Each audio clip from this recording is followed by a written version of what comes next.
I like traveling. That's probably my favorite part of doing comedy. Not the getting there part, but seeing different places, that's fun. You know? I like going to places I can pronounce. It's such a big thing.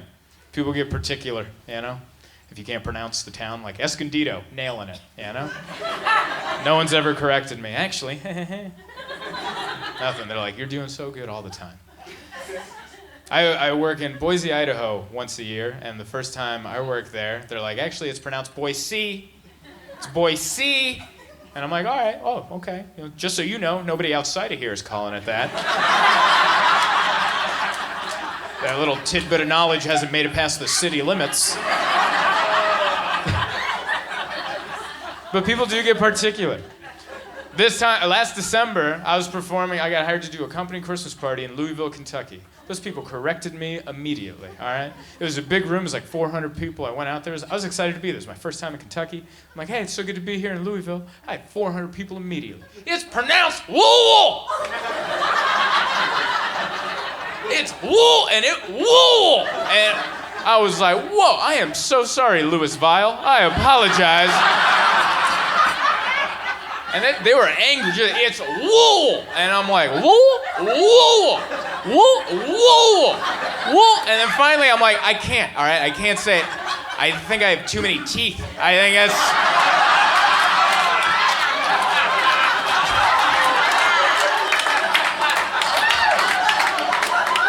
I think I have too many of these pearly white roadblocks in my face. And I'm unable to go full wool. I'm glad you guys enjoyed that, because they did not. I had a room full of jack-o'-lanterns sneering at me. It was tough to come back from, and I didn't. I bombed for a whole hour. That's a long time to eat it. And here's the thing, when you're a comic and it's not going well, we're still optimistic up here. I'm like in my head going, that's all right, I'll get them with the next one, you know? But I could see in their eyes, they're like, no, we remember how you started. We're gonna hate you forever. I ruined their company Christmas party. I felt bad.